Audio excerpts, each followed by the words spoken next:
question on censorship is that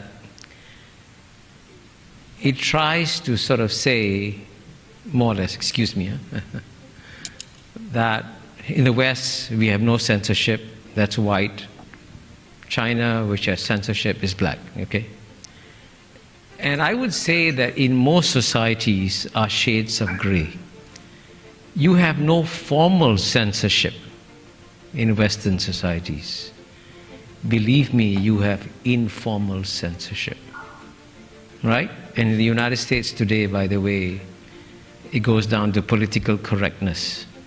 And even in the greatest universities, right, in the US today, and I'm told by graduates of these great universities, I just was there, that the political culture is pushing towards political correctness, and there's no formal censorship, but there's so many things you just cannot say anymore. And if you want an example of this, read the Financial Times this weekend. Lunch with FTs with a Yale professor, Amy Chua. She spoke freely. See what happened to her.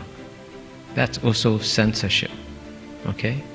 So there are different kinds of censorship.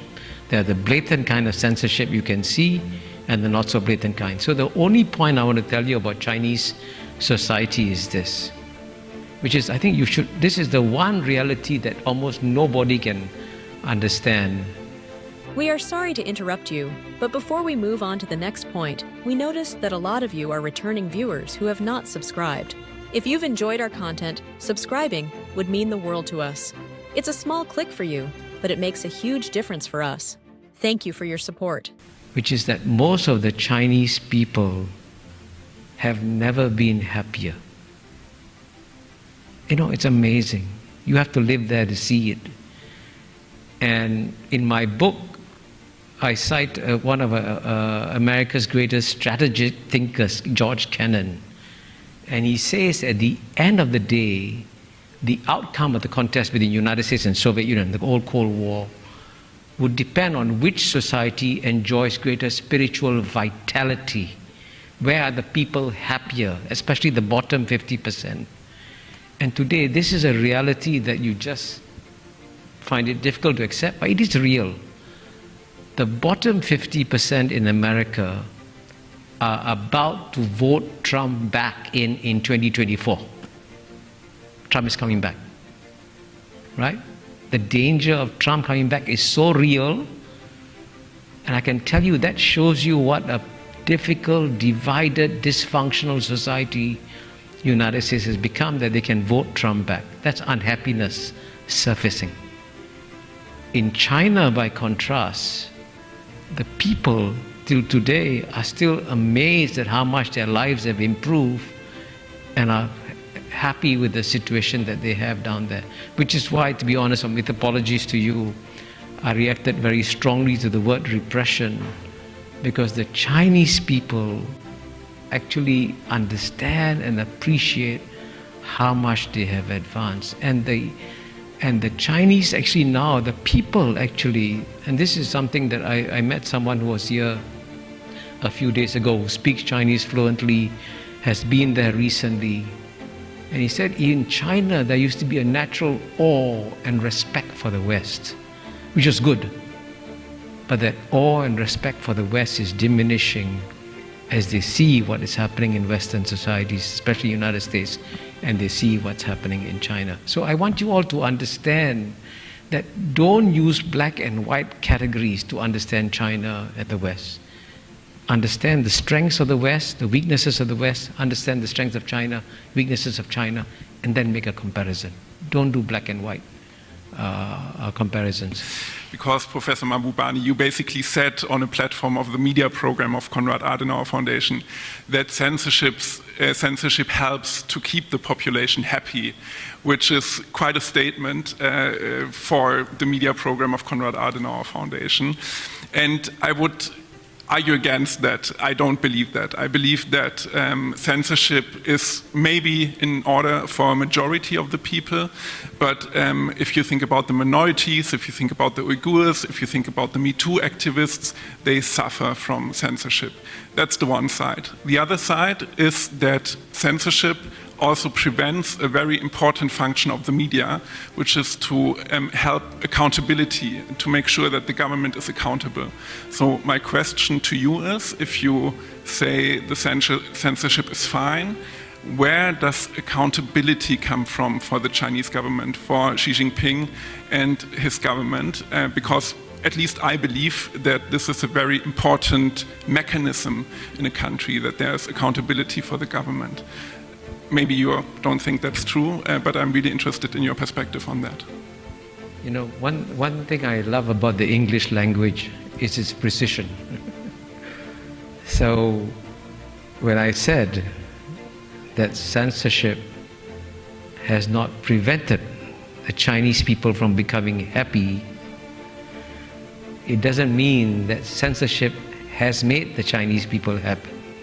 These are two very different statements, okay? It is true that there is censorship in China. It's also true that there's a lot of happiness in China. That's the reality that I'm describing. Now, I would prefer, like you, to live in a society without censorship, certainly. But that's a choice you want, that's a choice I want. Let the Chinese people choose what they want. And when you ask for accountability, I suggest you look at 4,000 years of Chinese history. When the emperor fails, right? He loses the mandate of heaven, and in one way or another, the Chinese people have overthrown bad emperors for 4,000 years, right? They've suffered from time to time, which is true. And if you look at the cycles of Chinese civilization, all I'm saying is, you want to understand China, why don't you look at Chinese history, okay? Now, the Chinese go through cycles, right? When they have bad years, they have 200 bad years. Guess what? The Chinese have just had almost 200 bad years.